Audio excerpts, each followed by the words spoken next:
Bon, bah, je vais passer la boîte de Dépakine à Caroline Fiat. Comme il y a 2 semaines, Édouard Philippe n'a pas du tout répondu à notre question. On va repasser les plats aujourd'hui. La parole est à Madame Caroline Fiat.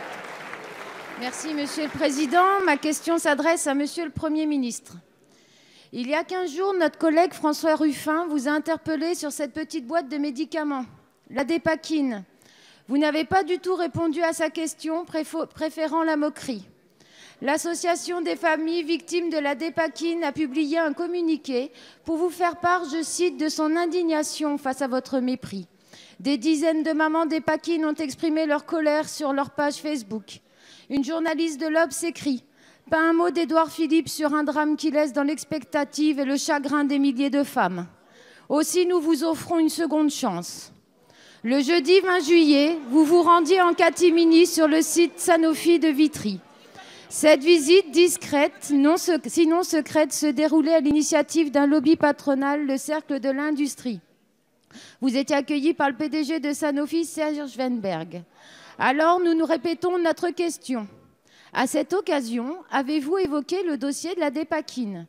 Avez-vous tapé du poing sur la table pour que Sanofi participe à l'indemnisation des familles? Nous attendons une réponse claire. Notre collègue vous alerte également sur la suppression de 2000 postes de chercheurs en France ces dernières années, alors que Sanofi bénéficie de centaines de millions d'euros en crédit impôt recherche, alors que Sanofi détient le record des dividendes versés aux actionnaires. Dans votre non-réponse il y a 15 jours, vous avez déclaré « On ne doit pas dénigrer une grande entreprise française ». Cela fait écho aux propos de M. Castaner, votre porte-parole, qui, toujours à propos de Sanofi, énonçait « Il ne faut pas critiquer une entreprise qui réussit ». Combien faut-il de victimes pour que le gouvernement s'autorise et nous autorise à critiquer une multinationale, fût-elle française? Bon, que dire? On a Édouard Philippe qui se défile, qui envoie au front la ministre de la Santé. Lui, il n'aura donc toujours pas un mot sur la Dépakine, toujours pas un mot pour les victimes éventuellement, et puis on ne saura surtout pas ce qu'il a raconté au PDG Serge Weinberg en juillet lorsqu'il est venu sur le site de Vitry de Sanofi à l'invitation du lobby patronal, le Cercle de l'Industrie. Or, je pense que ça présente un intérêt de savoir ça. Ensuite, dans la réponse de Buzyn, quand même, comment ça s'appelle? Un lipogramme, tu sais? C'est cette figure de style qu'utilise Georges Perec dans La Disparition, où il fait un roman entier sans utiliser le « e ». Et là, on a l'impression d'un espèce de lipogramme.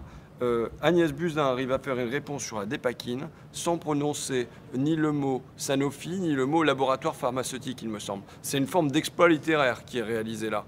On voit bien que là, il y a du contournement. Ensuite, qu'est-ce qui se passera ensuite? Est-ce que l'État va mettre toute la pression possible là à l'exploitant, puisqu'on appelle ça l'exploitant, ainsi que, je ne sais pas trop, ils vont trouver d'autres responsabilités. On voit que ça part dans tout un truc de responsabilité. Est-ce que l'État va mettre la pression pour qu'il paye? On peut en douter au vu des réponses. Et surtout, enfin, je voudrais dire un truc. Pourquoi il faudrait une procédure judiciaire pour que Sanofi indemnise les familles victimes de la Dépakine?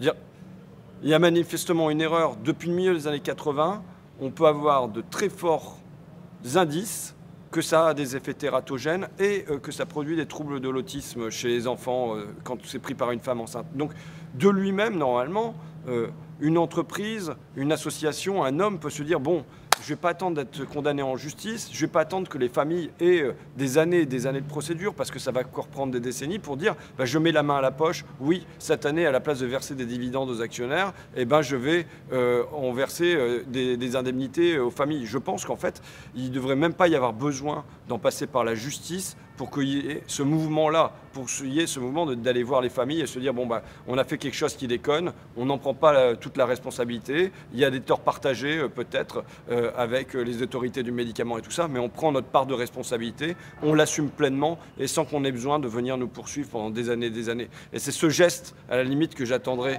de Sanofi. Je pense que c'est ce geste qu'attendraient aussi les familles de la Dépakine. Et puis, peut-être, si ça ne marche pas tout seul, eh ben, que l'État mette la pression nécessaire pour dire, bah, écoutez, vous voulez qu'il y ait des nouveaux médicaments sur le marché, vous voulez avoir du crédit impôt recherche, vous voulez avoir tout ça, bah, faites ce que vous devez faire sur le plan moral.